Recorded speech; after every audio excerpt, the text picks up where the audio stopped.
Good morning, everyone. I think we are almost ready to go. So thank you very much for joining this morning.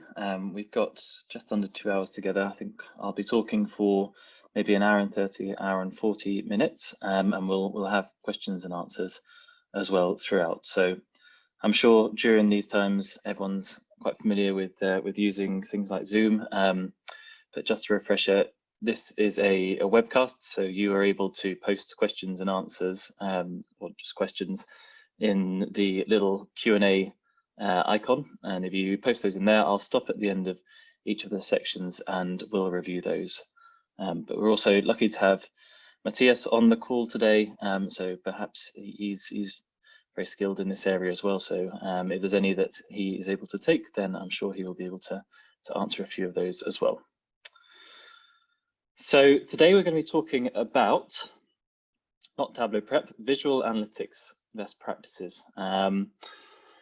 We will be talking about how to design dashboards. We'll be talking about how to think about visual analytics in a way that can affect the way that your audiences view the dashboards that you're designing, the visualizations that you're designing. And we're going to go a little bit into the science of visual analytics. And then have a look also at some storytelling and some things like how to use color, and how then to put all of this into practice and put together a dashboard that will be used in your organizations. So with that, I think we will go on. I've got a couple of slides now just introducing myself, and then as the famous legend Alan Partridge would say, we're going to go knowing you as well. So we've got a couple of polls just to find out a little bit more about yourselves as well on the call today. So myself, I studied geography and statistics at the University of Bristol. Feels like a long time ago now.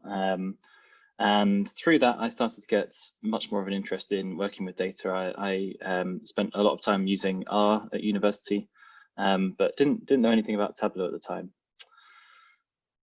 Then I started working at Ernst & Young, big professional services firm. I studied for the chartered accountanship, so I went through 15 exams looking at everything from tax to how to price things to law, and obviously your debits and credits as well.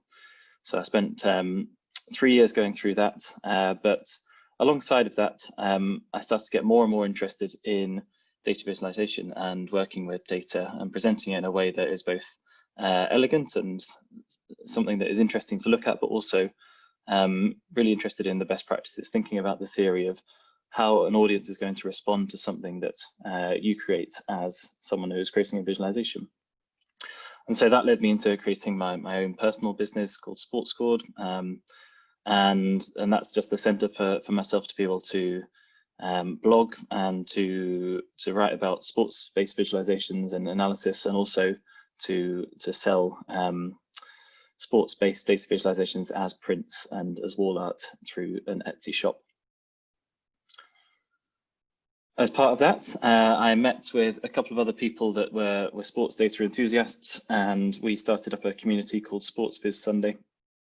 Basically launches a sports-related data set every month, and there is a challenge where if you get involved, then you are able to create a visualization, do a piece of analysis using that sports data, because a lot of the time when we're going out and meeting new clients, meeting new people that want to get involved in data, a little bit of a blocker is being able to find interesting data to actually work on. So that's where we come in, we provide sports data. So last month it was due to be the start of the Formula One season, so we launched a few F1 data sets.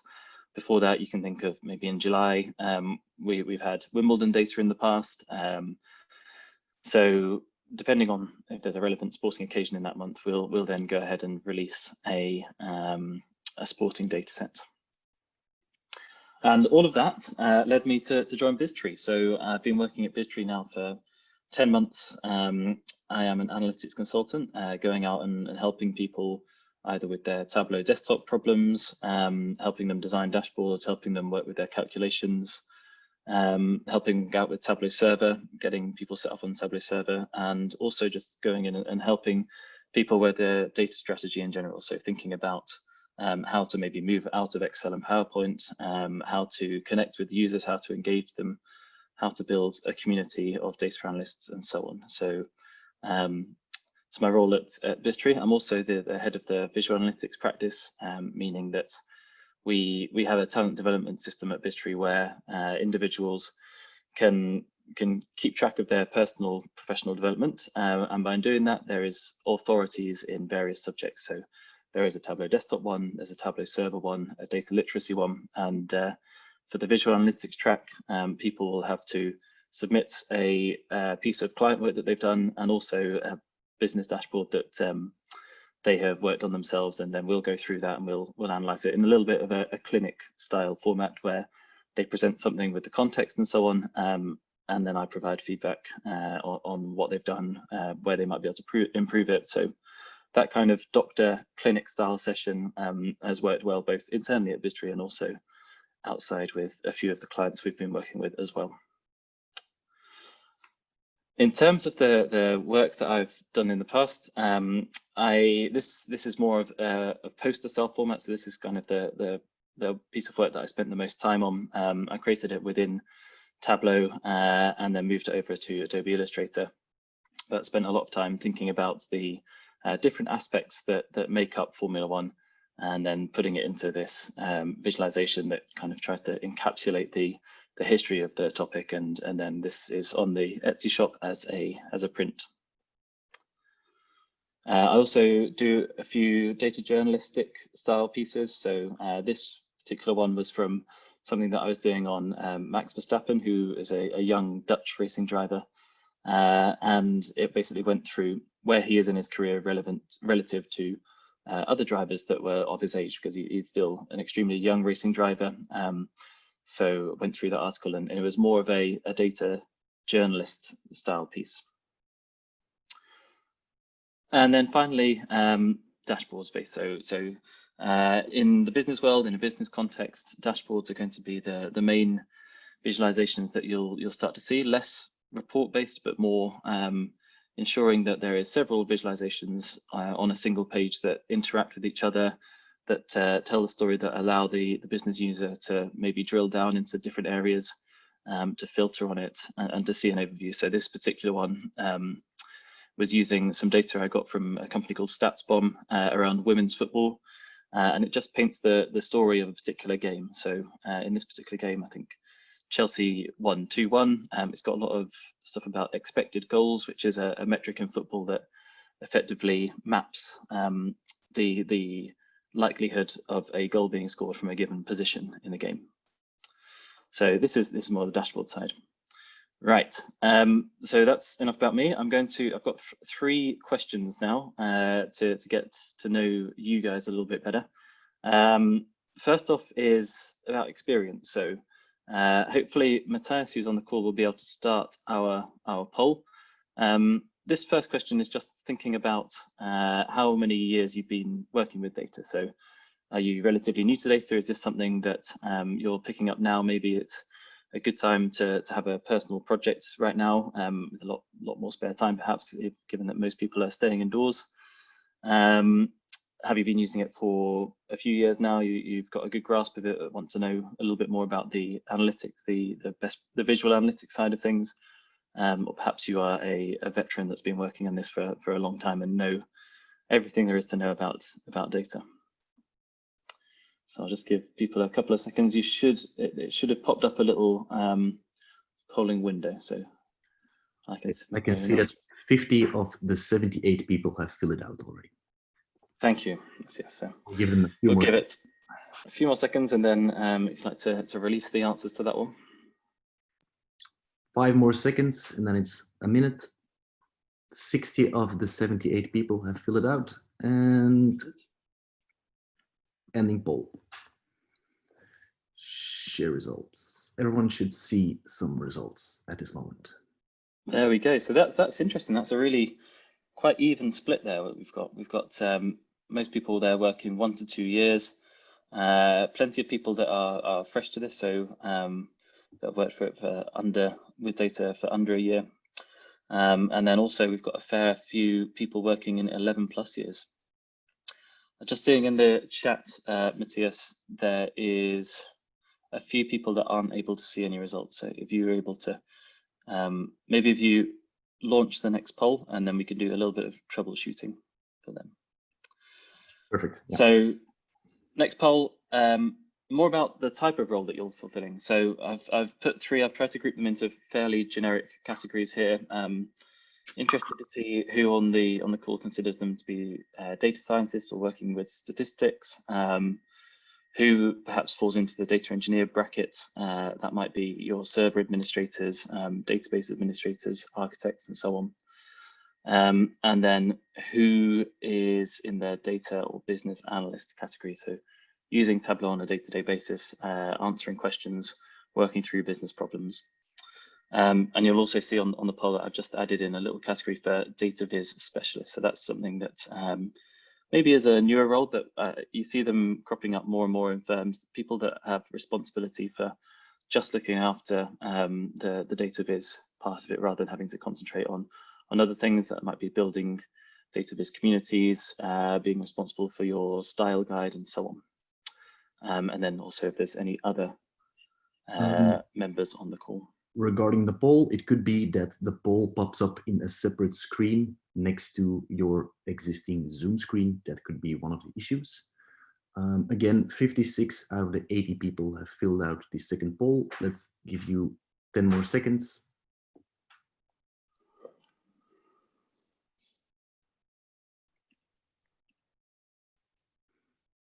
Five more seconds. 75% of the people have filled it out.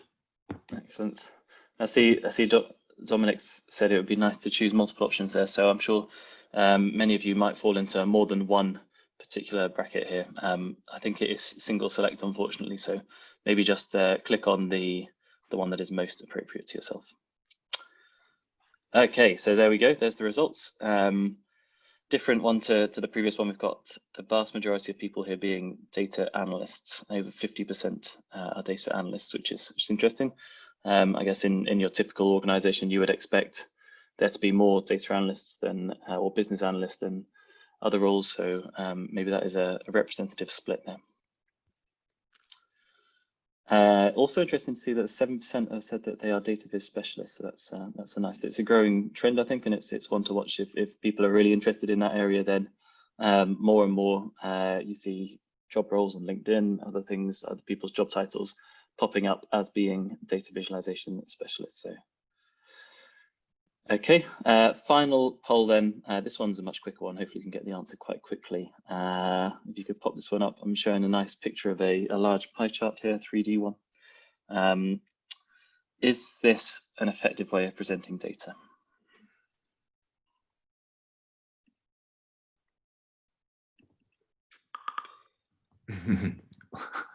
Lots of quick answers. Excellent. Let's pop this one up on the screen. I think that's enough time. Okay.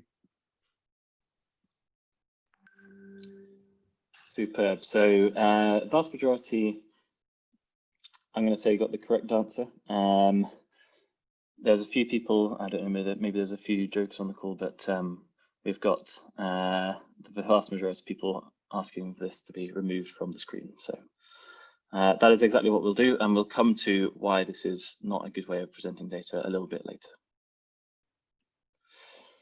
So, quick overview of the session. I mentioned it briefly in the introduction, but we're going to start off with some science, a little bit of theory, a bit of brain science. Then we're going to go into the actual aspects of data design, so thinking about color, thinking about fonts, thinking about how to use text as well in data design.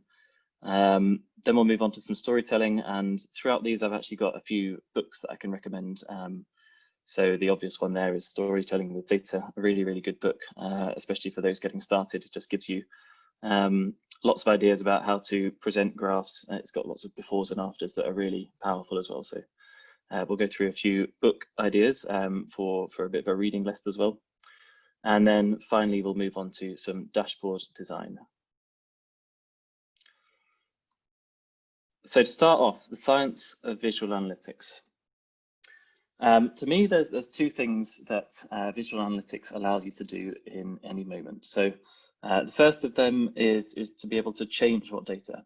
If we go into a Tableau world and think about how we're working with Tableau, the ability to drag and drop fields from the measures and dimensions onto our rows, columns, onto our marks cards, we're constantly changing the data that we're looking at as an analyst. I've got a good example of this. So you'll notice that a lot of my examples here are driven by sports-related themes. So in here, we're starting off with the top 10 Formula One teams by wins all time. So this is one aspect of the data that I'm looking at. Imagine now that I'm swapping out the teams, maybe for the drivers instead. So quickly, visually, I am getting a good idea who has got the most wins. I switched from the teams and now to the drivers.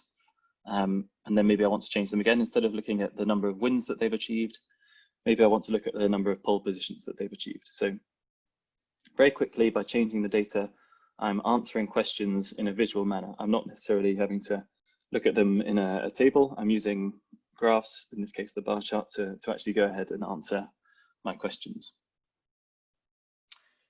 The second aspect of this is, instead of changing the data, changing the way that you're looking at the same data. And that might be because you're looking at one part of data in a bar chart, but then looking at it in a line chart or in a bubble chart, a pie chart, a tree map. All of these show different things about the same data. Perhaps we want to look at something proportionally, and then we want to have a look at it absolutely as well. So good example of this. In this case, I've got some pretty exciting data here from the Danish Statistics Authority. So I spent a bit of time last year working over in Denmark, and I pulled up this data on the different categories of accounting, bookkeeping, and auditing, and the difference between them in 2014 and 2016. So as I said, thrilling stuff. Now, when you're presented with a table like this, a few questions might pop into your head. You might start to think, which is the largest category here? What's the difference? We've got 2 years worth of data, so what's the difference between 2014 and 2016? How much does each category proportionally make up of the whole? And these are all questions that, if you spent long enough looking at this table, I'm sure you could grasp them, but that's where the visual aspect really comes in. So got a couple of examples here. First one, exactly the same data. Here, we're looking at it in a bar chart. So this data is just the 2016 data, and we're looking quite quickly. We can see that financial auditing services is the largest. It makes up almost a third of the total. We can also very quickly see that there's 4 categories that are very similar. So additional products, bookkeeping, other accounting and tax services, all quite similar here. And then we've got 3 there at the bottom that are much smaller, including insolvency and receivership services. So this is one way of looking at that data in the bar chart. If I take the same data and I flip it over, and this time I'm looking at a slope chart. And very quickly, the eye, instead of looking at the length of the bars, we're now looking at the slope of the lines to try and analyze what's going on in that data. And when I did this, I had the 2014 and 2016 data in here. When I did this, one of the lines stood out to me as being considerably different to the rest. Most of them are relatively flat, but we've got this single line here, which was the other accounting services, which just over doubles in the time period from 2014 to 2016. So again, using visual analysis, we were able to pick that out much quicker than perhaps if we were having to scan down a table looking at each individual row. And in this case, maybe the insight or the takeaway is that the Danish government or the Danish Statistics Authority can make their other accounting services category a little less broad, and maybe have a few more categories in the future. So a couple of examples there. Firstly, changing the data. Secondly, changing the chart that you're looking at when you're actually viewing the data, the same data. And in my experience, that the visual analytics process is this wheel. You start with a question, you get the data for it, you then chart it, and then you answer your question. But more often than not, once you've answered your first question, another question or 3 more questions come out of that, and you dive deeper and continue in this wheel. And sometimes I hear it referred to as the flow of data analytics, or the flow of visual analytics, where you get caught in this cycle of finding the new question, perhaps from your answer, perhaps you've had another bout of inspiration somewhere, and that this flow continues until you get to an ultimate answer that's perhaps what you want to put into your reports that you're sharing with whoever your audience might be, or perhaps you're deciding on something, and then that's the final bit that goes into a dashboard and it interacts with other charts. So it's, the important thing here is really a flow. You're starting with a question, you're answering that question using visual means, so different types of charts, different attributes, color, and so on, to answer those questions, and then you're finding new questions off the back of that. So into the science now. Why is it important that this is visual? I found this quite interesting infographic now, that the average human attention span has actually reduced from 12 seconds down to 8 seconds, which is now lower than that of a goldfish. I assume that is mainly due to the proliferation of things like smartphones, things like videos, the constant access to being able to scroll down social media, being able to look at videos and so on. So visual captures the attention in a much quicker and a much better way than if it's not visual, if it's in a table, for example, or if it's not clean, if it's cluttered. Looking at something a little bit like looking at a piece of art, if you're looking at something that is satisfying, then it's more likely to capture attention for a longer period of time. And this really comes onto the topic of encoding. So by making data visual, so in this case, the data here is the text that I've given. I've made 2 bits more visual, they stand out. We've got the use of italics here, we've got the use of bold, we've got the use of color. So encoding data with various properties, and we'll come on to some of the properties that you can actually encode your data with, can make it really stand out so that you're capturing the attention of whoever your audience is going to be. And that's, again, this is the visual aspect, and it allows us to turn tables of numbers, lots and lots of data into something that is quickly digestible. So you can do a little test now. If you can prepare your poll, Matthias. I'm sure many of you who have been on any kind of data visualization will have seen something similar to this, but we're going to do this quick test, and then we're going to dive into it a little bit deeper. So first off, I'm going to pop to the next screen, and I would like you to count the number of 9s in my grid. There you go. Poll is launched. Thank you very much. We won't have very long here. There we go. So if everyone is able to go over to the poll, count how many 9s there was, and we'll check out the results. So everyone can have a little bit of time to answer this, but how many 9s did you see in that grid? In the meantime, you can have a look at Ron Burgundy there. 40% voted. Okay. Almost half of the people voted. I think maybe a few people were a little nervous. This is an anonymous vote, so you can put whatever you want. No one's checking, no one's counting. You won't be marked on this. 10 more seconds, then we'll have a minute.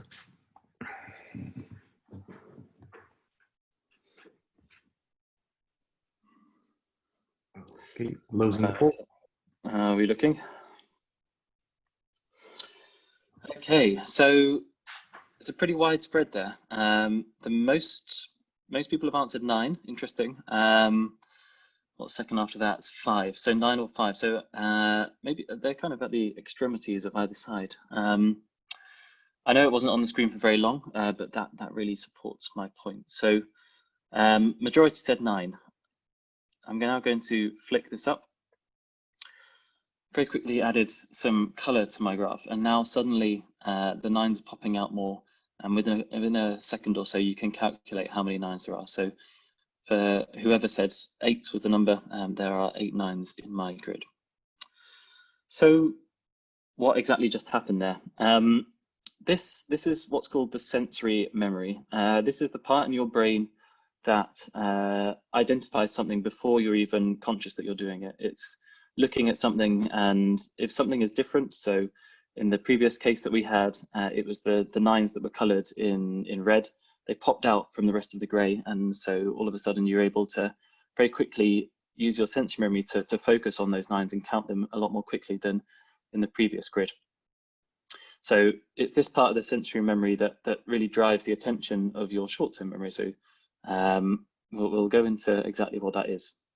But before that, I've seen that given in a lot of presentations, the gridded number, and I think there is a little bit further that we can go with it. So don't worry, I'm not going to make you count anything in here. Here is another much larger grid of numbers. I think it's 15 by 15. So let's say in a hypothetical world, we're looking at analyzing this set of numbers, finding out how much there is of each.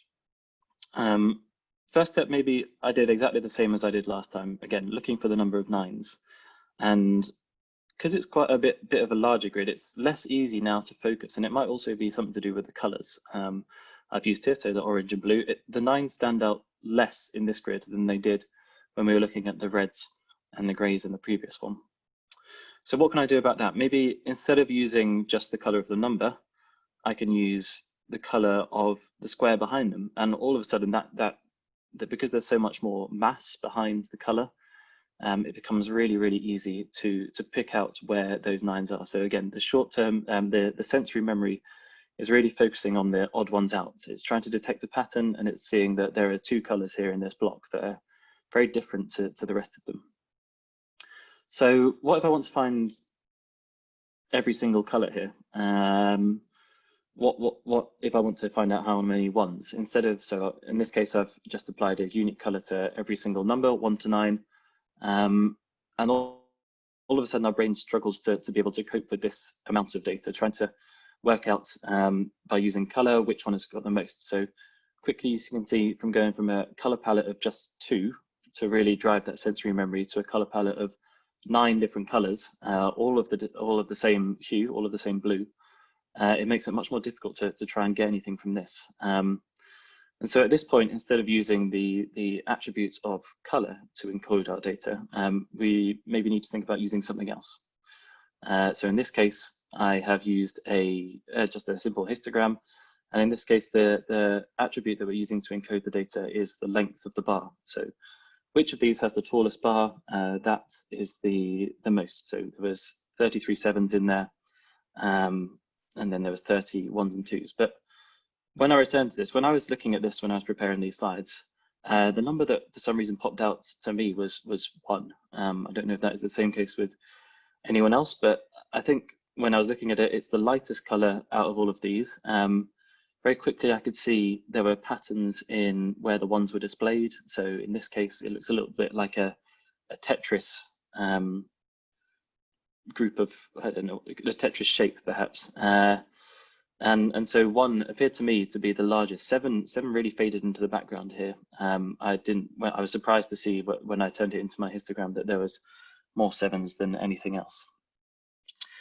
So that's a short little talk about how encoding is really important with, you need to think about what you're actually encoding the data with. Sometimes color is fantastic, but quite quickly, even when you get to 4 or 5 different colors, it can become overpowering and you have to shift. And instead of using color, thinking about using something different to visually encode your information.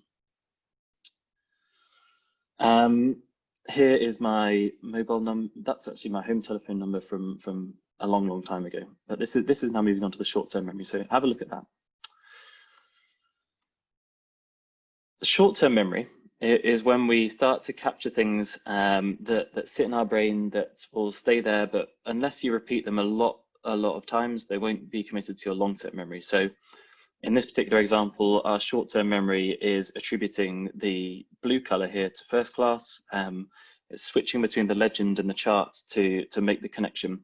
And then if you were to use these colors again in the next slide or in the next dashboard you're making them, that short-term memory is really grasping on the fact that the first class is expected to be blue, and if you're changing those colors, then the memory is expected to unlearn and then relearn what those color palettes are actually being associated with in the short term. So good example of that is, again, returning to our lovely Formula 1 data. Here we've got the same chart as earlier, but with a bit of color applied to it. And we've got Michael Schumacher up there in the top. He's a nice orange. Lewis Hamilton in the blue. Sebastian Vettel in a kind of teal color. So this is all to do with the drivers. We've got a color palette. Our short-term memory is committing the fact that Michael Schumacher is orange to our short-term memory. Lewis Hamilton is blue to our short-term memory. And then when we pop this up, this is a different chart now. This is showing the number of pole positions that they've won. We've maintained that Michael Schumacher is still orange, Lewis Hamilton is still blue. So that connection is there, but if in an hour's time tomorrow, that connection will definitely have disappeared. Blue will no longer mean Lewis Hamilton to you. It will mean something else. So this is how we make use of the short-term memory when you're looking at several charts, perhaps on the same page, making a link between the colors in those charts. It can be a really effective way of allowing the user to quickly grasp there's a connection between those two charts. Some of the sharp-eyed amongst you may notice that there are different colors in these two charts, and this is something that we'll go on to later as a bad practice. So you'll see that just there in the background, Fernando Alonso and Juan Fangio here are both the same brown color, and that is a something that isn't a good idea to do, just because, again, what I mentioned earlier, you're having to unlearn a color and apply it to a new one. So for these top ones, these colors are all the same, and we can quickly move from the blue of Lewis Hamilton to the blue of Lewis Hamilton in the second one. But for some of the other ones where they aren't the same, we are kind of flaunting those best practices. So finally, we've talked about the sensory memory, we've talked about the short-term memory now. Let's talk about the long-term memory. So this is when something that you either learn through repetition, through experience, through something that is prevalent in the culture that you exist in, gets committed to your long-term memory, and you can then draw on that to get context into your visualizations to understand them. So usually when I'm presenting this, it's to a class, and I'll ask people, what does this chart mean to you? What do you get out of it? And especially when I'm presenting it in Europe, it takes quite a while for people to understand what's doing this. There are a couple of visual cues in there to really help the audience, but interestingly, if I'm presenting this to an audience in the US, they are much quicker at getting the answer here. So this chart is showing firework-related hospital events. And the reason that the people in the US get it much more is because of Independence Day. Fireworks are associated with Independence Day. And so they quickly make that link, and they're able to see that, okay, Independence Day is in July. There's a spike in that. They're able to use the visual cues in my graph, the fireworks, the hospital, to make those connections and piece it together much more quickly than to a European audience, where if it's in the UK, they're looking at November. That's bonfire night, where there's traditionally a lot of fireworks in the UK, is on the 5th of November.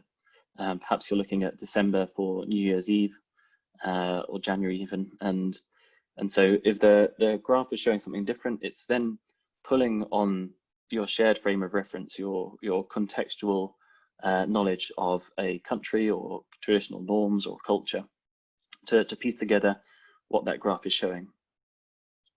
And again, another example of this using Formula One. So it's something that I tend to use a lot in all of my F1 visualizations. For F1 fans, this means a lot more than it does to people that aren't F1 fans, but even for those that don't follow the sports, the color red is associated with Ferrari. Red Ferrari is very, very glamorous, very chic. In motorsport, these are the racing colors currently of the various teams in Formula One. So that teal is associated with Mercedes, and again, you're drawing on your long-term memory, your knowledge of the sport, or your knowledge of Ferrari being red to make that connection, rather than having to rely necessarily on the legend. So the important thing here is thinking about who your audience is going to be. Are they going to be an audience that shares your shared frame of reference, or are they going to be completely alien to the world? So for any people on the call right now that don't know anything about Formula One, couldn't care less about it, you're going to be thinking, well, this doesn't mean much to me. The orange McLaren doesn't mean much to me. Maybe you'll get the Ferrari red, because even outside of the world of Formula One, you have cars that Ferraris that tend to be red. But I'm relying on the fact that there will be other people out there that are interested in Formula One that really make that connection, that association. So if you're doing this on a particular topic that you know that the audience is going to know what a particular color means automatically straight away, then use that to your advantage. If you're not sure, or if you know that your audience isn't going to have that connection, then you just have to be cognizant of that and maybe use colors that don't automatically mean something. But we'll do a bit more of a deep dive into color in a little bit. And you'll see that in this particular one, coming back to the piece that I did earlier, that is used throughout here. We've got the red of Ferrari, meaning the red every time. We're also using things like flags here to be put into the long-term memory. So in these two bottom sections, we're using the British flag, the Italian flag, the German flag, French flag to symbolize, and people recognize flags, and without having to zoom in, they can automatically recognize that belongs to a particular country. Same here with things like the grid layouts. That's something that is very prevalent in Formula One. The little graph that represents the engines, all of this is kind of designed to make someone feel like they are engaged with the topic, and they're looking at it and they're thinking about the design of it, and then able to get to the information and understand all the statistics behind it as well. Final little piece in this section, something called cognitive load. So this is where the brain is trying to process things. The best example I can think of this is when you're driving a car, and there's a really good book, Thinking Fast and Slow, which talks about what the brain is doing, how it's thinking, and whether you can undergo maths problems while you're driving, if your concentration loses, and it actually focuses on pupils dilating to work out how hard you're concentrating to achieve a particular task. So thinking about driving, 50% of our concentration span is taken up while we're driving. Yeah, we can still listen to the radio and engage the radio. Perhaps we are on voice call to a friend, to family, and so on. And then obviously that changes depending on the weather conditions. So if it's stormy weather, it's cloudy, then it becomes much more difficult to concentrate on whatever's going on in the back seats. Or if there is, if you're trying to have a call with someone, it becomes much more difficult to concentrate on that. And exactly the same concept applies to when you're visualizing data. If you try and overload something, so here is an example where we've dropped this is the sales data, we've dropped the subcategory and the city onto the various marks attributes. So one of them on color, one of them onto city. And all of a sudden it looks extremely crowded. Our brain can't quickly commit to the short-term memory what each of these different things mean. So it's worth thinking when you're designing visualizations like this, things like shapes, things like color, all place a strain on the brain to a certain degree. Now, you can use it to your advantage by making it fairly minimalist, not having to work on exactly, on having to decipher lots and lots of different things, but always be conscious not to put too many things into your visualizations. Otherwise, people are going to start to become overpowered and not be able to focus on exactly what's going on. Finally, two audiences of visual analytics. The first one is you, and this goes back to what I was saying about the flow of visual analytics. You as the analyst, you receive a data set, you are set a particular task, or you've got a hypothesis to answer. You're now diving through that data set, answering the questions, finding new questions, and you are the audience of that. And by changing the data and by changing the chart types and the attributes of that data, you are getting answers out of that visual analytics. But once you've done that, you then want to present that to someone. You want to share your findings, you want to share the research that you've done and the questions that you've answered. And therefore, the second audience of visual analytics is everyone else, the people that will be viewing your research and the reports and the dashboards that you're creating. So visual analytics is used in the first case to help you answer your own questions, but then it switches and it becomes the responsibility of you as the analyst, as the person that's creating the visualization, to use visual analytics to your advantage, to your benefit, to really allow the audience to tap into to what they need to see. So perhaps you want to use color, perhaps you want to use a certain shape to really focus the eye of the audience. But it's an important point that there's two audiences, yourself and then the people that are going to be viewing your work afterwards. So we'll pause there. Is there any questions on that section? Otherwise, we will move straight on to the theory of database design. So I'll just, looks like there's the Q&A panel's all blank at the moment. So I think we'll proceed on. If there is any questions, then I'm sure Matthias will flag me or be able to get my attention. Oh, there is a question. Any advice on how to stop getting stuck in a loop when you keep finding new questions and answering them?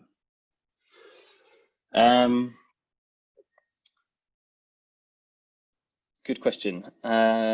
Be strict with yourself. I think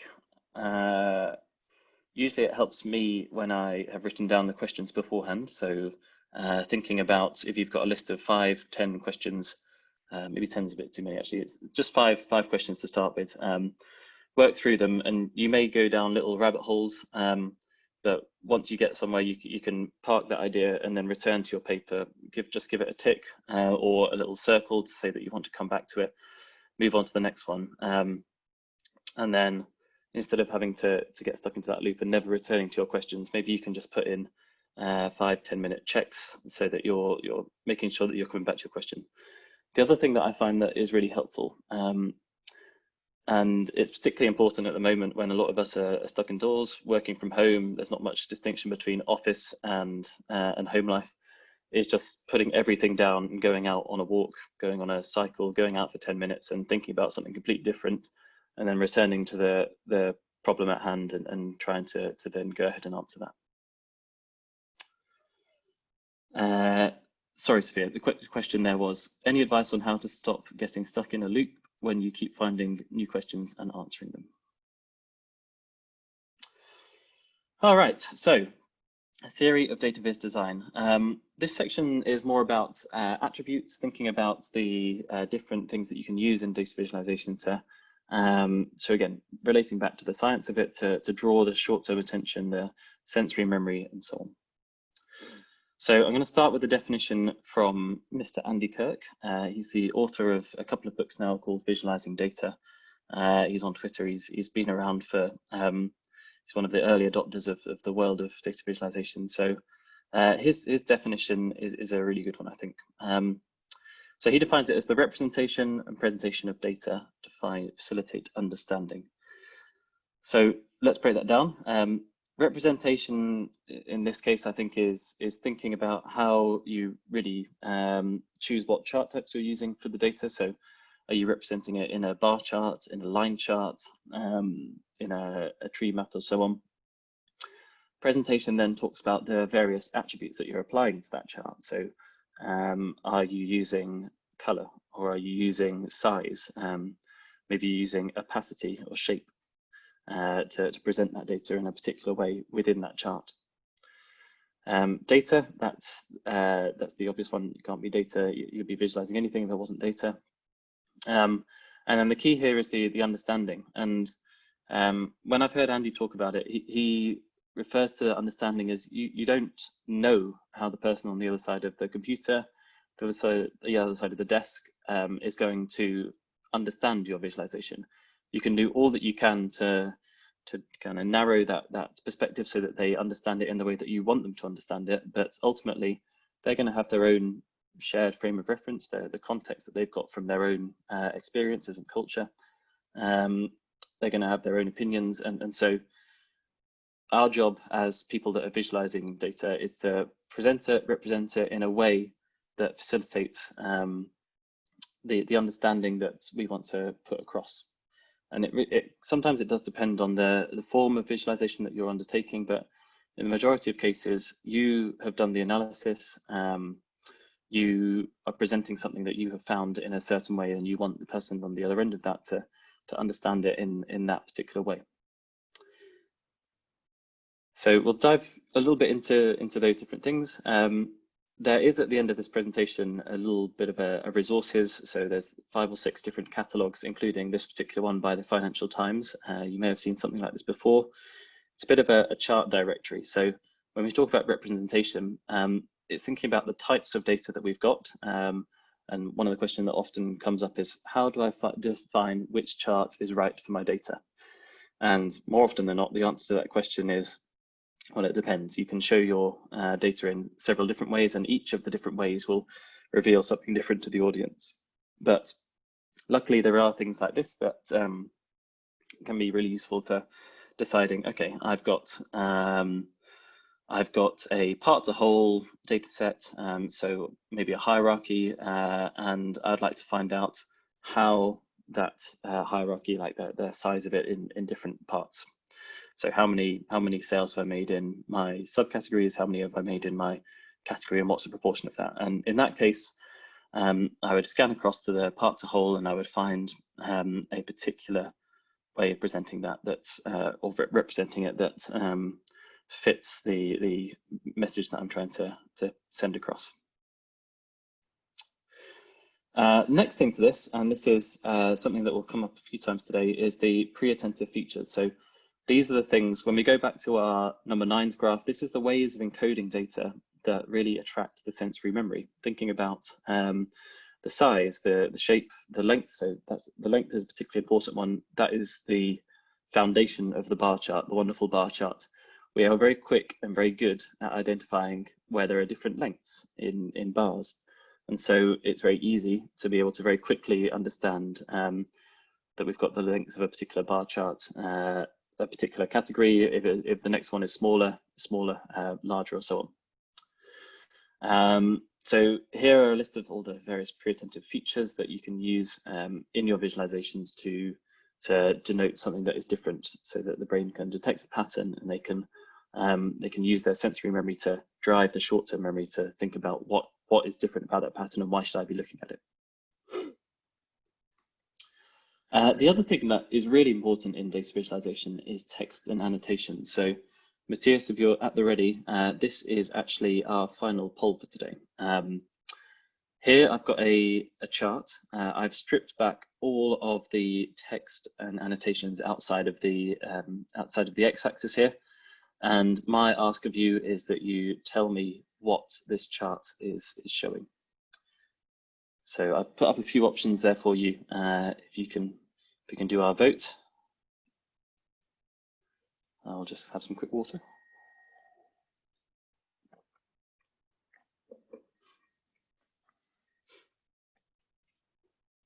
So usually I'll ask people to shout out answers, and the most common ones that I get are precipitation and the stock price of a company. How are we looking on this? How many people have voted? 50% by now. Okay, just give it 10 more seconds. Yeah.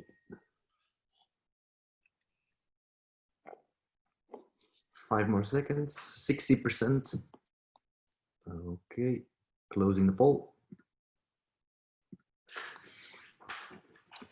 Purchases of chocolate is the winner. Okay, so just very briefly, got a question from Phil. Will the slides be distributed later? This whole thing has been recorded, and you will have access to that recording after the call. I should have mentioned that at the start, apologies. So purchase of chocolate, that's what most people have said here. The reason why people often say precipitation is that it's a light blue color. They think about the winter months where there's more precipitation, and the shape of the graph kind of reflects that quite nicely. That is unfortunately incorrect. People also say stock prices because they're used to seeing perhaps line graphs, area graphs represent stock prices of indexes or companies. Purchases of chocolate, I think we've had that one before because there are large spikes before Easter and also before Christmas, when you think about maybe chocolate being something that you would buy as a gift for friends and family. So unfortunately, only the people that selected other are correct, and there is no way of knowing whether you will be right ultimately, but I'm just going to bring back the text and annotations to this visualization. So in fact, the chart was showing when people break up according to their Facebook status. Now this data is pretty old now, but it's something that I always quite enjoy the surprise when people see what actually the data is. And the important thing here is thinking about how text and annotations have really been important in showing the user exactly what is going on. So the first thing I want to look at is title here. Really important to have a title to your graph to explain a little bit about the context of what's going on. You've got a little reference to the data source, and then if you skip down here to the bottom right hand corner, you've got a little bit more about the data source. So having somewhere on your dashboard, I often use the bottom right hand corner as somewhere that you put the source of your data is really important for transparency and for giving your users the ability to trust exactly what you're saying in your chart. So if they know where the data source is coming from, then they'll have more trust in the actual output that you're visualizing. Next up, you've got in the bottom left-hand corner, attribution. So this was done by David McCandless from Information is Beautiful and Lee Byron as well. And so again, that's a useful piece of information. This is a one-off visualization, but in your dashboards, if you can imagine that, perhaps you want to put a reference to which team it's coming out of. So if you're a particular team in your business, maybe it's worth putting that, or a contact detail, something that will give information to where you can find out more about that dashboard. And then finally, we've got the annotations, and this is what I think turns it from a good chart, quite an interesting chart, into a really, really brilliant one. And that's because you're interacting with it. You're thinking about, it's basically the analyst interpreting the chart and then giving you as the reader a reason to focus on different areas of the chart. So they're looking at the spikes, the peaks there, the troughs. So Christmas Day may be too cruel to break up, although I think there is actually still a few people, according to the data, that do break up on Christmas Day, which is tough. April Fool's Day is quite a funny one. There's a spike on the 1st of April when people might break up as a joke. Maybe that will lead to further breakups in the past, which is why it doesn't jump straight back down. But yeah, use of that annotation there, really important for driving the reader to understand exactly what they're looking at, why they should look at, and why they should devote their time to that. And this one's got the added bonus of being quite a funny topic with some witty captions as well. Okay, so we're now going to focus very much on color. Lovely picture of some butterflies on here. When should you start thinking about using color? So here I've got an example of Max Verstappen, Dutch racing driver again. I've used color here, but I don't think it's a good use of color at all. There's far too much going on. I mentioned cognitive load, thinking about how many things there are on the color palette here. We've got far too many. It's very difficult to make a comparison between these 2 years. And so I think my first point of color is that it is not always necessary. It's not always necessary to shove color onto everything. Here I've done a quick makeover of this graph. And instead of using color, I'm simply using length. And this is just one way of presenting the data. Perhaps if you wanted to use color for the next time, you might have the individual race and then maybe a bar for 2018 and a bar for 2019, both going out in the direction with maybe 2 colors on the color palette. But either way, that way, this way, it's much easier to see per race how many points he won in this particular one than when we were looking at it when we had just applied lots of color to it. So really important to think, first of all, do I need to use color here? Or can I use a different attribute? Can I use, in this case, length and direction to really highlight where the differences are? Then it comes on to when you are using color. Now, Tableau, by default, will, depending on what type of field you're dropping onto the color, will give you a continuous or a discrete color palette. So when you drop something, a green pill, a continuous variable onto the color palette is going to pop up as a continuous color scheme like this, where you've got a light shade to a dark shade. And in this case, this is what's known as double encoding. So we're using both the length of the bars and also the color of the bars to show the varying range. So this is the number of Grand Prix that were held between 1950 and 1954. So Generally, when Tableau sets something as a default, it's because they have thought about it. They have thought about the visual best practices that go behind it. And in this case, that visual best practice is that you're using a continuous color scheme for a continuous variable. On the other hand, if I want to, instead of put winds on here, I want to put perhaps the region, the continent that the races were held in. And in this case, I put a category. And so the color scheme is no longer that continuous blue, the not diverging, the continuous color scale. I've forgotten the name for it now. Whereas in this case, we've got three very different colors. They are in a categorical manner. So for each category, we've got a different color. And that is appropriate when you are using categorical data. So if you're dragging a blue field on there, a discrete dimension, then it will automatically default to using a color scheme like this. And that's how it should be. If you've got categorical data, discrete data, then distinct hues of color are important, whereas if you've got a continuous one, then shades are generally the best way to go. Now on to corporate color schemes. So a lot of the companies out there, a lot of people on this call will have strict orders never to diverge from their corporate color branding palettes. And I want to talk through a few examples of where this is done really well, and also an example of where it's done not so well. So first off, I'm just going to briefly flick through a few of these. This was from the Storytelling with Data Challenge. And in here, we've got a few different graphs, and they've been really, really nicely branded using the corporate colors. So in this case, Neil has taken some data and he has visualized it in the way of the Transport for London. So this is the way that the tube map in London looks like, and he's done a really good job of making it feel and look like a tube map to display that data. Next up, we've got Sarah Bartlett, who has visualized this data in the form of Ben & Jerry's, the ice cream manufacturers. And again, she's added in, she's got the color scheme, but she's also added in little extras, little bits that remind us that it's Ben & Jerry's that we're looking at. And then finally here, we've got Apple. And this is really clean. This looks like something that they might put on their website. They make these big statements, often with full stops at the end of them. iPhone 10, iPhone but better, that kind of stuff. But again, all three of these use cases have been really nicely branded, and they've used the color scheme, the color palette, and it's worked really well. Now, this was actually part of a project where we had exactly the same data, and people were told to brand this in the way that a company might expect. So you take a company and it produced some really, really cool results, which was interesting to see just how many ways you can present the same data and it feel like a different chart. So I guess the takeaway from this is that you use your colors, use little props, things that are going to be useful, especially when you're publishing something that is externally facing.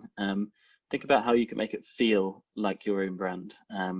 But my advice also is never to go over the top with this. Don't overcrowd the stuff with this.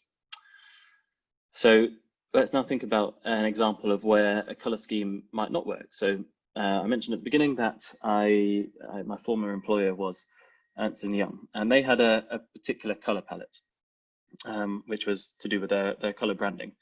And that was yellow, and I think we had 5 different shades of gray. And that meant that when I was creating charts, they would turn out something like this, where we have yellow at the top, and then it would cycle through all of my grays. And you quickly see that if we think again about attention spans, thinking about the sensory memory, my attention is instantly being drawn to the one color that isn't gray. So it's being drawn to that yellow at the top, Michael Schumacher, because it stands out. It's different. It's not a gray. And we'll come on to why gray is so important in a second. But this really wasn't ideal. So stick to your company color palettes to an extent, but never do it in exchange for thinking about visualization best practices. So the way that we ultimately got around this at EY was to we'd have this color palette for when we really wanted to pick out something in the story. So if we wanted to highlight something, then we'd use our EY yellow and use the rest of the colors as a gray. But if we wanted to not necessarily drive the reader's attention to a particular topic or a particular point, then we would use what was known as the Better Expressions color palette. And in that, there was just a range of different colors that didn't automatically allow one particular color, in this case, yellow, to stand out. So something important to think about there. If you've got a corporate color palette, then stick to it as much as you can, but never use it to flaunt the best practices that we've been talking about today. So to back this up, this is why grey is the most, in my opinion, is the most important color in data visualization, just because of its power to allow other things to stand out. So in this example, grey is just another color. It's not allowing anything necessarily to jump off the page. Whereas if I use it throughout, and another little tip or trick here is to have your title in the same color as the thing that you're pulling out, and then often that means that you don't necessarily need a legend. It makes a bit more space, and you can make that link between the title there and the bar that you're coloring in the same color.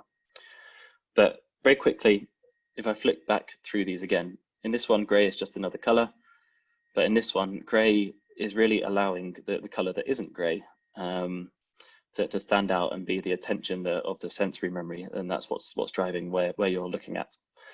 So when used correctly, grey is extremely powerful, just because of the properties that it allows other colors to stand out and to be the focus of the attention.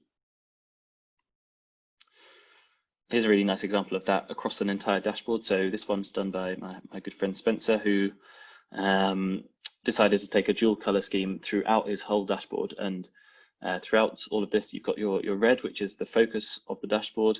It's 3 particular Major League Baseball players throughout of this. And then the rest of it just in the gray. So straight away, your focus is on the red. You can pick out the stuff that Spencer wants you to pick out very quickly. And whereas before we were just looking at a single chart, here is a nice example of how you can do that across your entire dashboard to really draw the focus onto one particular thing. Talking about cognitive load again, limit your color palette. So here is a nice example of where there are far too many colors. You can see down here that there's actually 3 pages worth of a color legend, which is really not necessary, particularly in this graph. We've got 3 really standout categories here. We've got the red, which is Canada, the green, which is not thinking of moving, and we've got the purple, which is back to home country. Everything else, maybe Australia's deserve the same category, but everything else can be bunched into an other category in this particular example. And that means that our color palette from being 3 pages can very quickly be reduced to just 4 or 5 colors, which is really the maximum you should be thinking about using on any particular chart.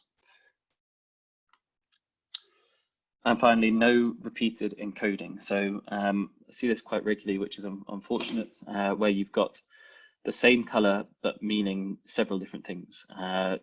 It's potentially more rare to have it on a single chart. So in this case, we've got for red, both art and paper are red, and so it's impossible to tell which line is this one here and which line is this one down here. So again, useful to think about when you're creating your charts. Don't overcrowd the color scheme, but definitely don't encode the same color to 2 different properties and then not label them, because the user won't be able to pick out which is which. Next up, I'm just going to play a short video now. This is done by Ryan Playfair, Ryan Sleeper, I think, at Playfair Data.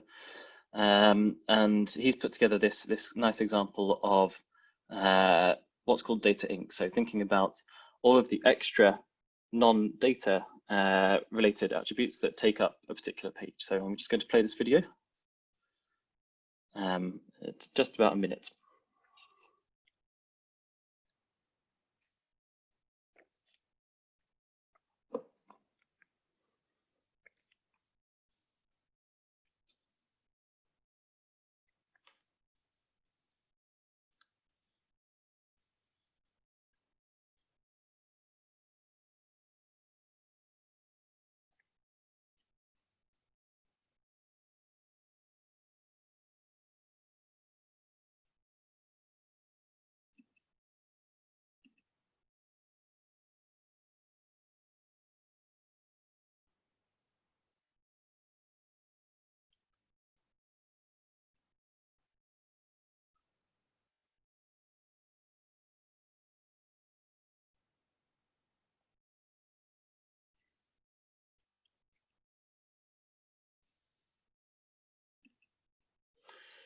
There we go. So really nice video there on data inc.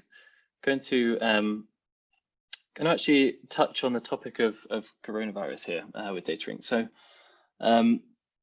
if you've been following the news, you'll notice that a lot of media channels are now turning to data visualization to communicate what's going on with coronavirus in various different countries. So this is one that I saw on the government's talk a couple of days ago, where they were talking about the UK cases of coronavirus. And in essence, this isn't an awful graph. We think about the text and annotations that we were talking about earlier. We've got well, the government's got the most important message there right at the top in yellow, so that very quickly draws the attention. It's got the text that we're talking about here of the source down there as well, where it's being broadcast from the Cabinet Office. A title a little bit more. So in a sense, I understand why the government has done this. You almost expect a little bit from the government to be producing things that are first and foremost informative, can't be misinterpreted, and so they've kind of created something that is a little bit boring, a little bit dull, not exciting to look at. It's also a very sensitive topic. So they've created this particular graph, and it was in and amongst several other graphs, and all of them had this particular theme running through them, that they hadn't really, in my opinion, thought about the data inc that they were using, and a few little things that maybe could have made these a little bit easier to communicate. So the first of these was the grid lines. Now grid lines and axes are really important when you don't have the ability to label your graph, but as soon as you stick the labels on the end of the bars, that is acting as a proxy for your grid line. So here we've got 5,903. I no longer need to know that that is just beneath 6,000. I already know that. I know I can work out my numbers. So as soon as you add labels to your bars, best practice is to then remove, in the majority of cases, remove your grid lines, remove your y-axis, because your labels here are acting as the proxy for that. The length of the bar is the quick sensory memory, how big in this case is the number of cases, and then the label here is the precise thing. So we no longer need these axes that are coming across here. Next thing that I thought about these and some of the other graphs is vertical reading. So as soon as you see charts like this, it quickly makes me want to do this. So I want to turn my head so I'm reading them in that left to right axis. And this is another thing that I see quite regularly going out to clients, is that they'll have graphs like this where the data is presented across horizontally. Whereas usually, if at all possible, when you've got long axis titles, then I try to have them as what's sometimes referred to as a bar chart as opposed to a column chart. So going from left to right as opposed to up to down. So I was a bit torn about this one, and this one kind of comes back to the theory of data viz in general, is that it can be quite subjective, and different charts will mean different things to different people. But I took a go at removing the data inc on this, putting it into Tableau, getting the cases. And I, in this case, removed all of I kept all of the extra text around the outside, but I removed the grid lines, I removed the axis labels, and I translated the numbers to being, instead of vertically read, horizontally read. And so it's something that you can do to your charts whenever you've got grid lines, excess things that take up a lot of space and a lot of concentration on your page. Then really dumbing them down can make visualizations appear more aesthetically pleasing and allow the user to actually really concentrate on the data as opposed to all of the distractions that go around that. Last thing in this section, we're just going to have a very quick chat about some fonts. So a lot of the time you'll have in your company a specific font that you stick to, that you use all the time. But I just want to talk a little bit about what different fonts can mean to different people and how they can be used in data viz to really create a feeling of a particular topic or a particular context. So this is a relatively standard font. I think this is Arial, and it's a plain font. It's something that you use quite regularly. It doesn't really attract much attention. You'll be very much focusing on the text, what it's saying, as opposed to drawing any kind of different understanding from it. This one, to me, and this means different things to different people. To me, this is kind of a typewriter style font. To me, this is something that I would associate with maybe an old military film, with something that comes from a broadsheet newspaper from quite a long time ago.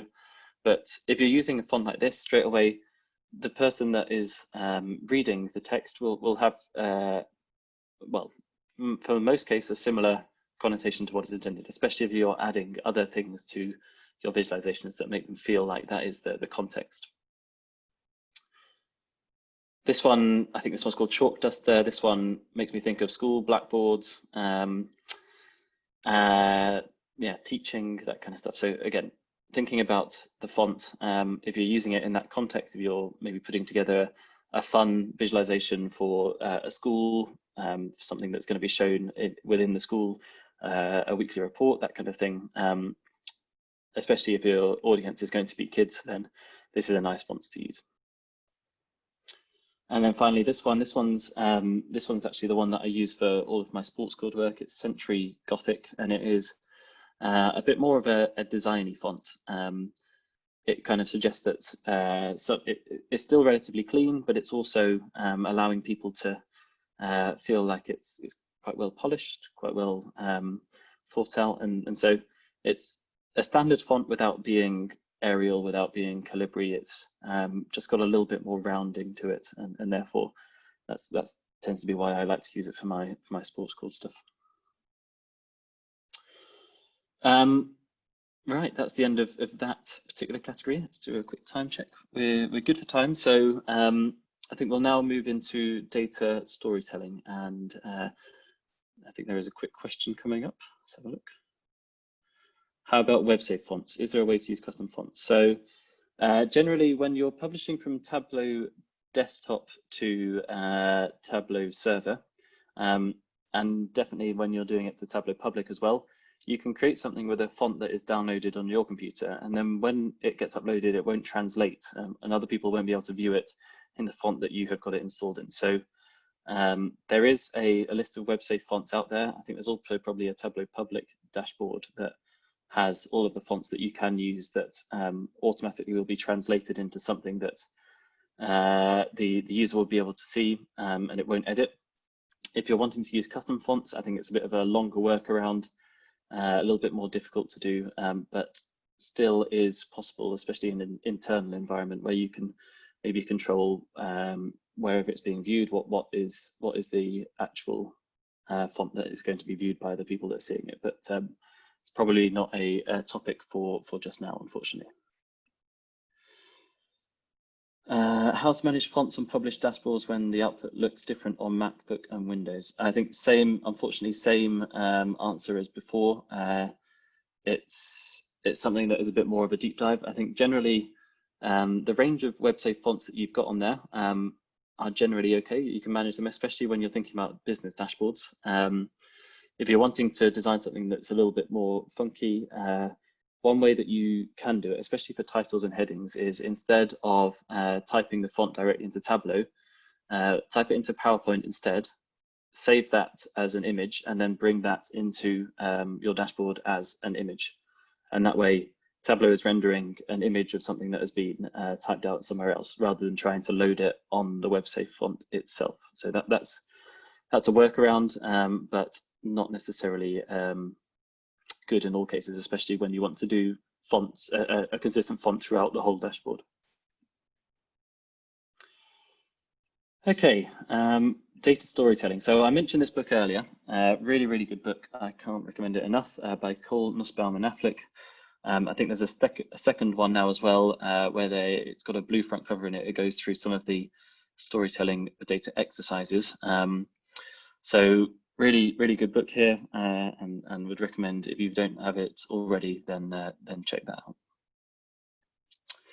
So when we think about data viz storytelling, data viz exists to make a topic easier to understand. And if you think back right to the start of the presentation when we were doing the knowing me, knowing you, we put the 3D pie chart up on the screen, and there's a lot of angst and a lot of hatred towards the 3D pie chart in the world of data visualization, mainly because that front lip makes everything in the front half of the visualization look a lot larger than everything in the back of the visualization, because when the brain is trying to work out the size of the relative pieces of pie in this pie chart, it's doing that by calculating the size of them. And as soon as you bring this front lip, you tilt the axis, then this orange one, this blue one, looks a lot bigger than the ones at the back, which don't take as much area, or don't take as much volume on the screen. In this one on the right, but there's far too much going on in this. If there's anything around the back there that is lower than the ones at the front, then obviously you're going to miss out on that data. So the whole reason that data visualization exists is to make a topic easier to comprehend and to understand. So we're going to go through a few examples. Here's a picture of Ali McCoist. We're going to go through a few ways that when data visualization is used in the wild, how it's kind of misconstrued, or some best practices that people are flaunting to get to a desired effect. So in this case, the story that it's rangers, I think, that want to tell a particular story, that they have put a large title across the top there, 38,000 season tickets, best sales for years. And what they've done to create this effect is they have manipulated the y-axis of our chart so that it starts, instead of at 0, it starts at around maybe 37,000. And so they're artificially manufacturing this huge jump in season ticket sales between 2012 and 2013 to make it look like they've done a really terrific job. Now, that's misleading, but I think it's fairly obvious, given that they've got the labels on the bars and given his slightly strange smile in this photo, that it is it's quite easy to pick out that this is misleading. Where it becomes a bit more difficult is when it is a little bit more subtle. So in this case, it's relatively easy to pick out. You're looking at the numbers. In this case, it's the number of nurses that are being recruited, and we're looking at these icons as a way of encoding the data to tell us how many people are being recruited each year. So for the first 3 years, we've got small rise, and then up to 2011, and then up to 2013. So I've gone to the trouble of not formatting this particularly nicely, but showing you again how this looks like when you actually ground the x-axis at the y-axis at 0, so that you can see the actual change as opposed to the misleading story that the New South Wales health system is trying to tell. Now, this one popped up on my Twitter feed not too long ago. I think it was this week, and this one's the worst one of the lot, because at first sight, this doesn't appear to be particularly misleading at all. It's got y-axis, it's got x-axis. It's a simple line chart, and there's some circles over the lines to show us the actual number of cases.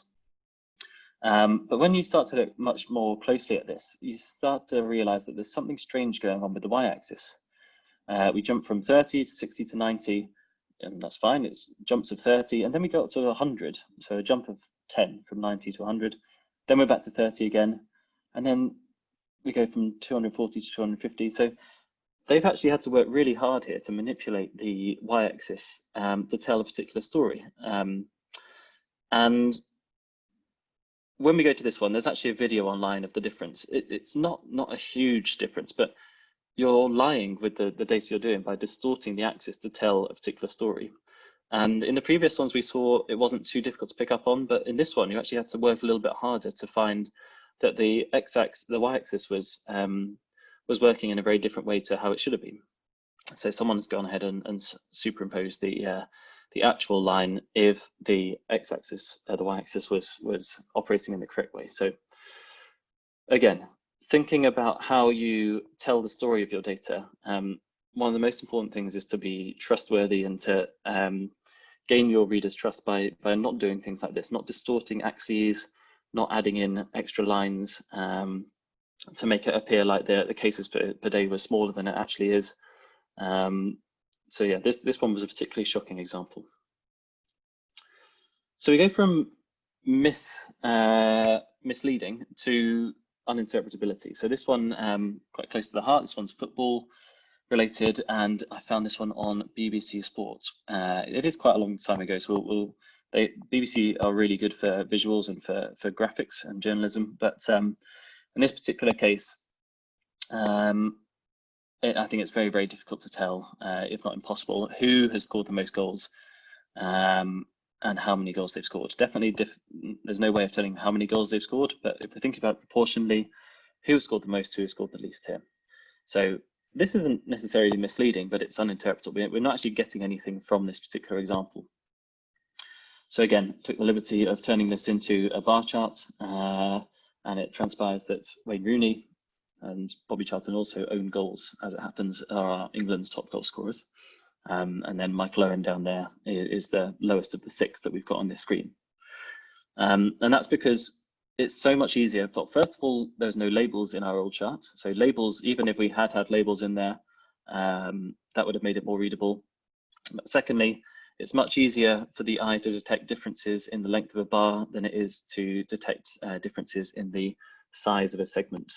So the angle or the radius of a circle, as you can see here, is much easier to pick out, even very subtle differences, so differences of 1 between 48 and 49, than it would have been in our pie chart. Next thing, and going back to the BBC, unfortunately, this one's a more recent one. And this is talking about the use of visual metaphors in storytelling. So this was relatively early on in BBC's reporting, and it's unfortunate that BBC's corporate colour scheme is red. But right at the start of when they started reporting on coronavirus and the cases, they were using this dark red kind of blood cell, clinical, quite scary looking format for presenting their news. And the story that comes along with that is quite hysterical. It's creating maybe more panic when it's the responsibility of the people that are presenting this information, our media, the news, the TV news channels, the journalists, to maybe present this in a way that is a little bit more neutral. So the best example I can use of this and the visual metaphor in storytelling is something that was really powerfully done on the Iraq War. And in this example, you've got the whole visual metaphor of this is that there's kind of the bar chart, in a sense, has been flipped so that it looks like it's blood streaming down the screen. And that straight away, when you see that, that sets the tone for what you're going to take out of this visualization, this infographic style piece. You're going to be thinking, oh wow, it's really awful, it's really bad, which it is. But if you flip that round, you change the title and you take away that red, scary red connotations with blood, connotations with anger and so on, it suddenly becomes a different story, and you can flip it. And actually, when you do it like this, that you can have a look at a very different story within the data, in that the deaths are actually in the decline. And that's not something that when I saw this for the first, I didn't pick up on that at all. I was just looking at the peaks of that. Wow, lots of deaths and so on. So unfortunately, a fairly morbid topic. But you can see the responsibility at the moment, especially at the moment when data visualization is really important. Thinking about the visual metaphors that you use in your pieces to really direct what the user thinks and feels emotionally, if they've got an emotional connection to the visualization, and how you can affect that by your color choices and the orientation and so on of your visualization. And the last one I wanted to touch on was that when you are doing these storytellings, that there is a habit to really embellish visualizations to make them look as exciting, engaging. And this probably comes back to the slide about the attention span in the goldfish, in that people are constantly seeing new content, they're seeing videos. And so journalists and people, information designers, want to grab the attention of the readers. And so something like this, which was on the Visual Capitalist, it really draws the attention. It's got very powerful imagery. We've got these green, we've got these red bubbles that look like little virus icons. And sure, I think this is an elegant visualization, but the issue here is that very quickly we're distorting what the actual story is here. So we look back here to the Black Death, the bubonic plague in 1347, and this virus is 200 million people died from that particular virus, approximately.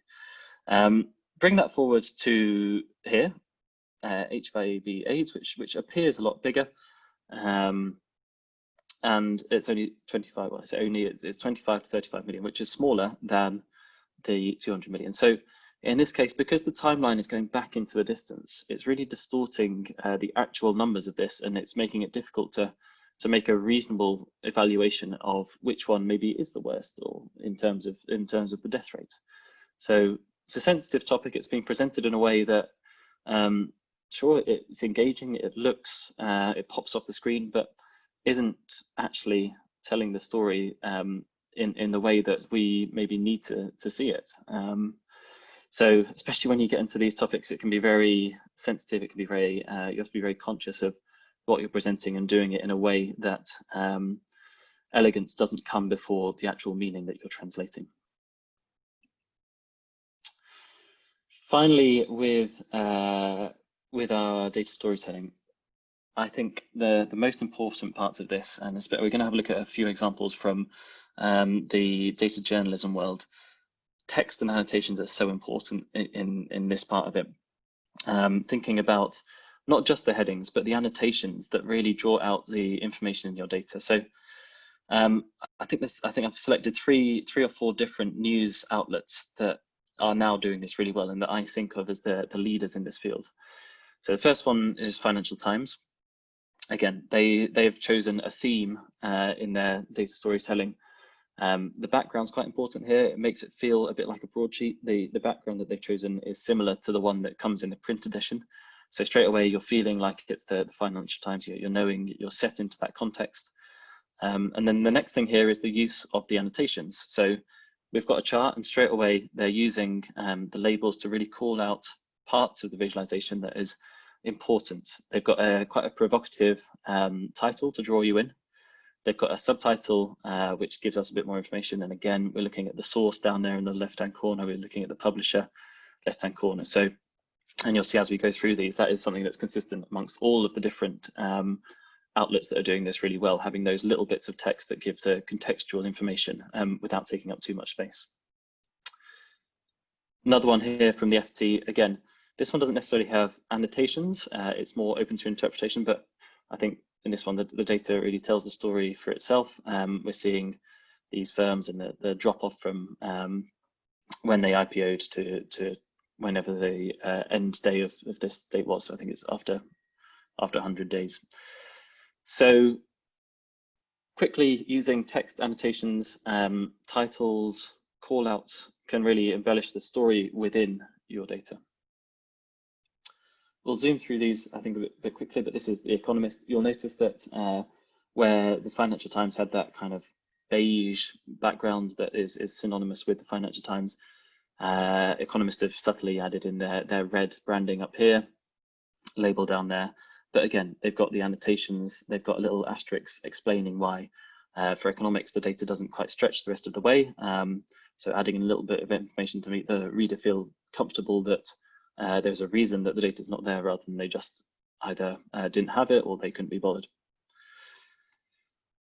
And finally, 538. So I think 538 were potentially the ones that started off this trend of really high quality visual data journalism, where they were creating something that was in a very similar brand.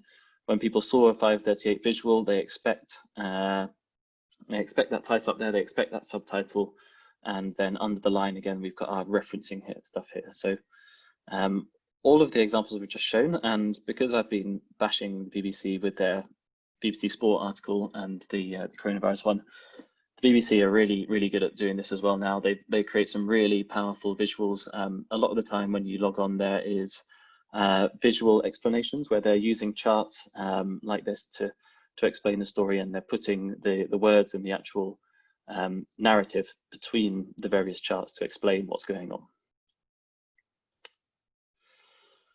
All right, so with that, we're getting on to our final section now. I'll just very quickly pause. I think there's a few things in the chat. Web safe fonts. Excellent. It looks like there's a couple. Thank you, Marianne, and thank you, Adam, for sharing that with everyone. That's really useful. Excellent. Okay, so into our last 20 minutes or so, we're going to talk about dashboard design, and then I'm going to hand over to Matthias just to follow up finally with the schedule for the next few weeks of Biztory free training. So, like in the previous section, I mentioned the storytelling with Databook. Some really good examples here. Everydaydashboards.com, I think, is done by Chris Love.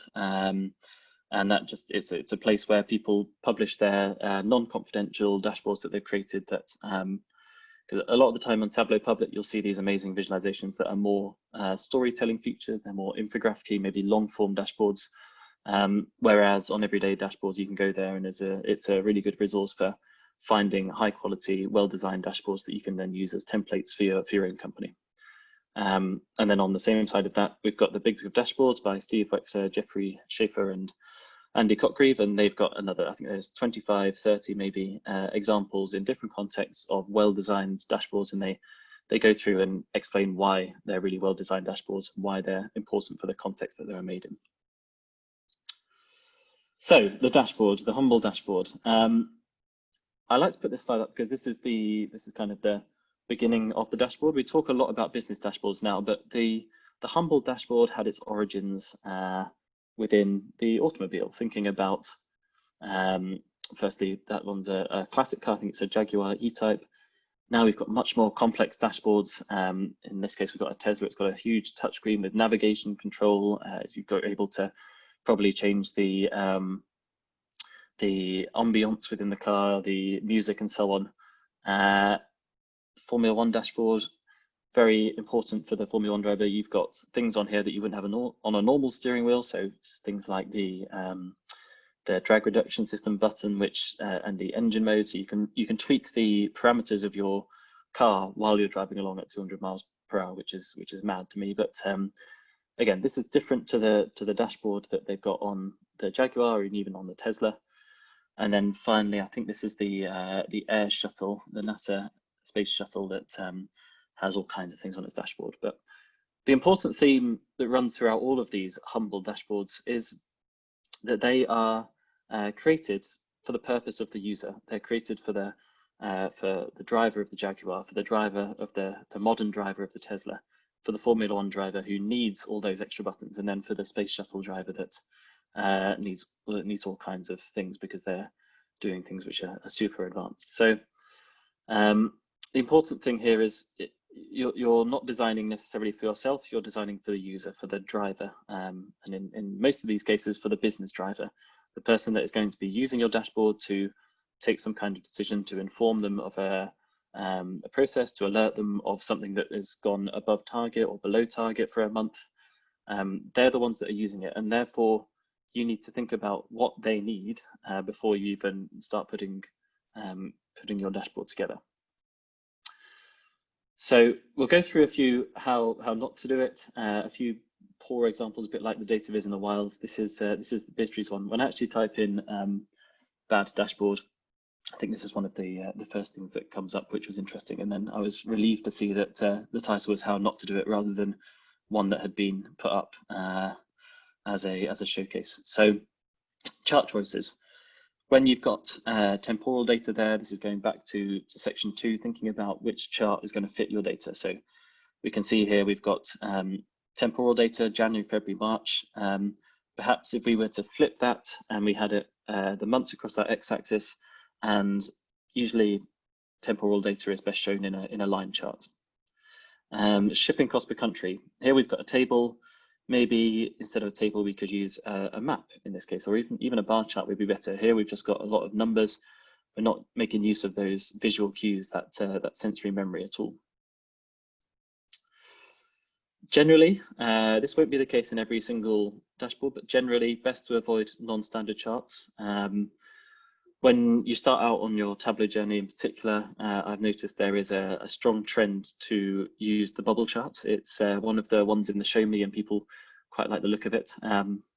Sometimes can be a really useful chart, but for the most cases, I have found that it's not usually the best way of presenting the data for your audience. It might look snazzy, but it isn't necessarily going to get the business user to the insight that they need. Color, we've spoken a lot about color in the earlier sections.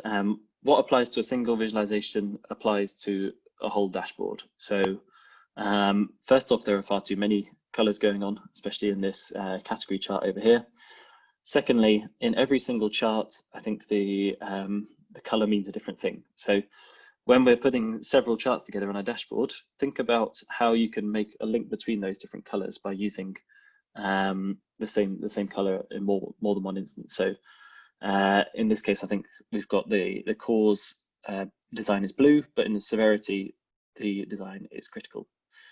The blue is critical. So yeah, if at all possible, make sure that your color scheme is fairly minimalist. Make sure that a single color means a single thing across several different charts on your dashboard.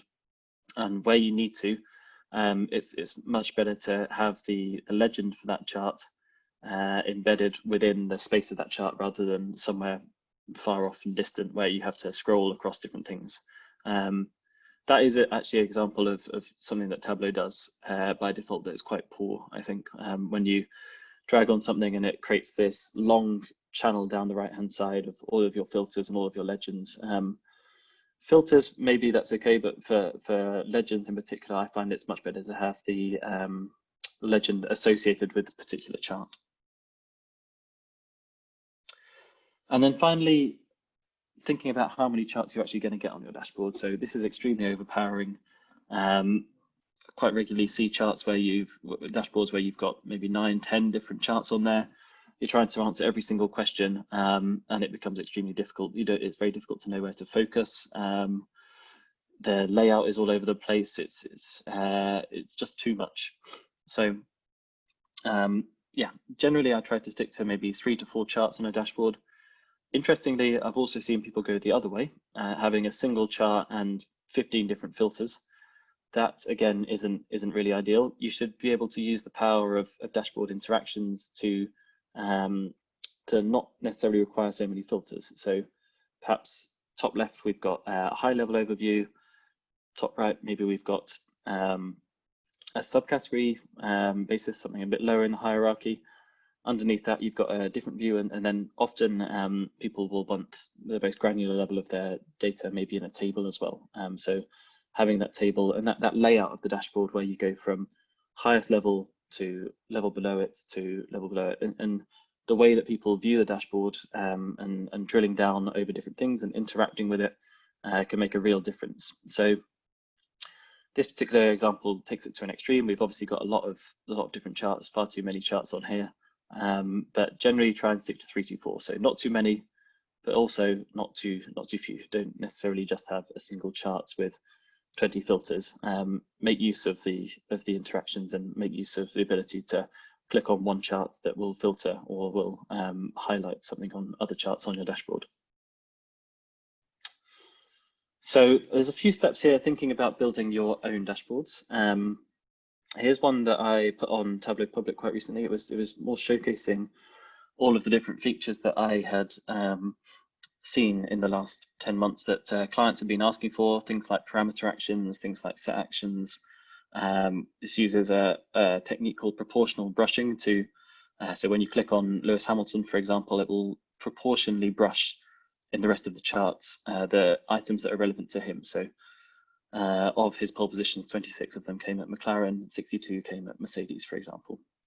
Other things on here, things like field swapping and sheet swapping, being able to change from relative to absolute percentages. So all of that is on Tableau Public, and you can download that if you want to have a look at how the calculations work and also how it's been presented. But when we're going to go through a few steps now, just to wrap everything up to go through when you're thinking about building your own dashboards, what should you be considering? What stages, what process should you go through?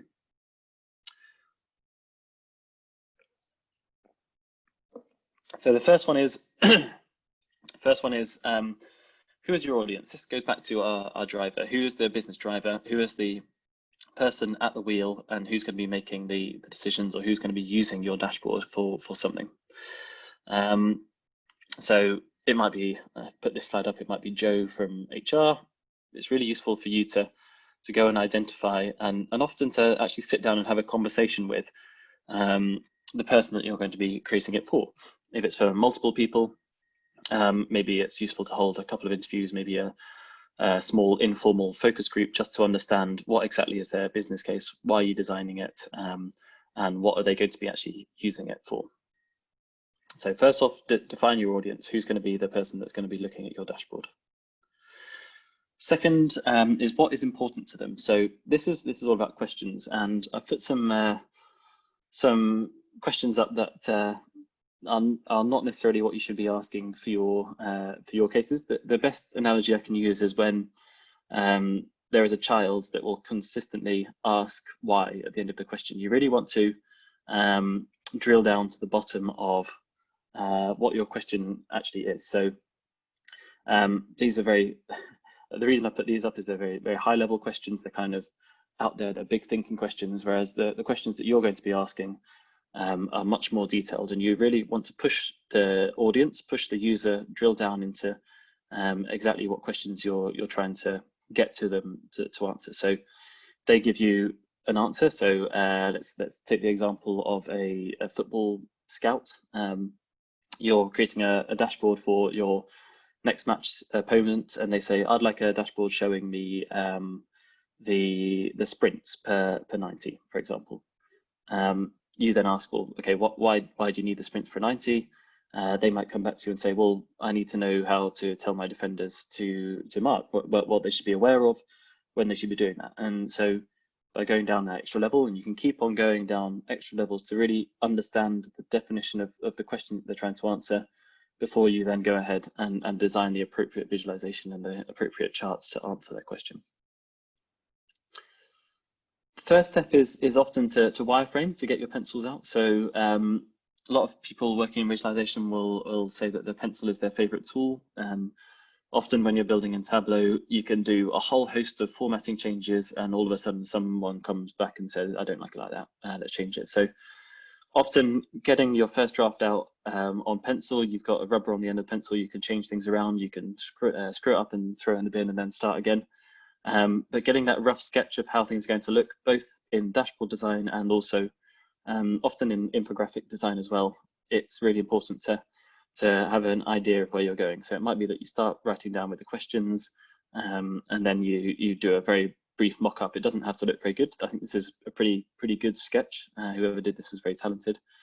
It doesn't have to look perfect. It's just a sketch of what you think, where maybe if you've got 4 different boxes for where your chart's going to go, thinking about what's going to go in each of them. And then finally, it then comes about putting the dashboard together. And I've highlighted a few things here that I think are really important, thinking about the aesthetics of your dashboard and what that means to you as the person creating it, and also what then the person that is going to be using it will experience on the other side. So the first one is layout, hugely important. This comes back to thinking about how many graphs you've got on there. Where does the filtering system go? Is my title in the top left-hand corner of the dashboard? Is the attribution and the source of the data down in the bottom right and the bottom left, perhaps? And then in the bulk of the dashboard, so outside of the contextual information, such as the title and such as the attributions, you've got to think about how the person is going to interact. So a lot of eye tracking tests have suggested that the first place that someone will look on the dashboard is in the top left-hand corner. So often it's useful to have your highest level information right there at the top, the most important information up the top, just underneath the title, maybe a bit of space, and then have that. And that's why often you'll see that when people talk about KPIs, or sometimes they're referred to as bands, which is big ass numbers, that is what you have at the top of your screen, followed by then your charts, maybe in a little bit of a grid format. Font, we spoke about font again a little bit earlier, thinking about what font you're going to use both for your dashboard in general, and then also for little things. So sizing of workbook, worksheet titles. So you might have your dashboard title quite large at the top and then a subtitle slightly smaller. And then you've got your individual worksheets that make up the rest of your dashboard. Having them smaller again, maybe, or larger, really depends on what works for your dashboard and the message that you're trying to pull across. Transparency. This is something that I use a lot for aesthetics. It's a little tip whenever you're designing a chart, so bar chart, scatter plot. Particularly effective on scatter plots is having the dashboard be slightly more transparent, so that you can actually see where scatter points on the scatter plot are overlapping each other. But if you generally drop the transparency to about 80%, then you get this really nice kind of clean, airy looking feel about your charts that I think works really well. Color we've spoken about already. Titles, really important to have that one in the top left-hand corner. And then I often have worksheet titles as well that maybe don't always just use the default ones. Have something that actually describes what is going on in the sheet that you're looking at. And then filters, these can be quite a big contention point. Where do we place the filters? Is it at the top? Is it on the right-hand side? Is it on the left-hand side? Is it all over the place? My personal preference, especially if you're working on versions, I think it's 2019.3 and above, you've got the show and hide containers. So my personal preference is using a separate layout container, putting all my filters in there, and then making it a show and hide, so that you have to click on on the little hamburger icon at the top of the screen, and that will then spell out all of our filters. Because ideally, we don't want them taking up too much space, but we also want them to be relatively accessible for the user to need where they are required. If you don't have that version, my recommendation would be have your filters in a consistent place across all of your dashboards. So if you're going to have them on the left, that's fine, have them on the left, but keep them on the left throughout all of your different dashboards. Give them space, but not too much space. So I've seen some dashboards where they're taking up about 1/3 of the screen. Usually a thin column is absolutely fine. Maybe you want to shade it in a slightly different color to call out that they are the filtering system, and so on. So I think with time, we're going to just skip through these quite quickly. The idea was that I was just going to make a few comments on how things have been done poorly or particularly well in these dashboards, but there was one that I did want to call out, and that is this one. So there seems to have been, in the last month or so maybe, a bit of a move towards designing Tableau dashboards in a way that maybe software developers might design for websites. So actually, it's not too difficult to do. A lot of this was designed in the background, so either in PowerPoint or in Adobe Illustrator, and it was brought in as a background. And after that, to get that kind of padded feeling that comes across, all you're doing is adding a bit of shading to items in PowerPoint or Illustrator, and then dropping in your sheets on top of those. So actually, if you strip back all of the data on this, the background does a lot of the work here, but I think it's a really, really nice way of presenting something that looks sleek, that is good in the way that it is laid out. Font's very clean, but quite stylish. Again, it's thinking about a few of these things and thinking about your own experiences of where you've seen really well-designed pieces of work in the past, and making the most use of those. So really, really good website for that is something called material.io. That is the one that Google designers have made public for how they go about designing things, and it goes through everything from your titles to it's even got stuff on animation. So that's one of the newer features in Tableau, being able to animate your dashboards. How should you animate them? How long? Should they start slow and get faster, or should they start fast and then get slower? That kind of thing. So they go into a tremendous amount of detail. That's material.io, and some really good stuff on there. So last point, style guides. A few organizations now have put together style guides, not just branding style guides, but specific Tableau data visualization style guides. These are two really good examples of them that you can actually go ahead and download. These are both on Tableau Public. So here's JLL's one. This one was done by Simon Beaumont and team.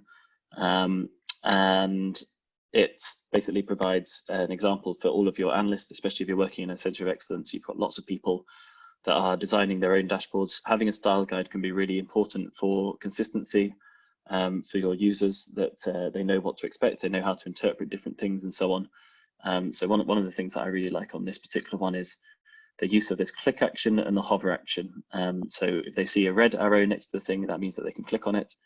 If they see a black or a gray arrow, then that means that they can hover over it and it'll give them some kind of extra insight. So style guides really useful. You can download them from other companies, you can fit them to your own, or you can just start from scratch and you can come up with a style guide that is really useful for your entire company.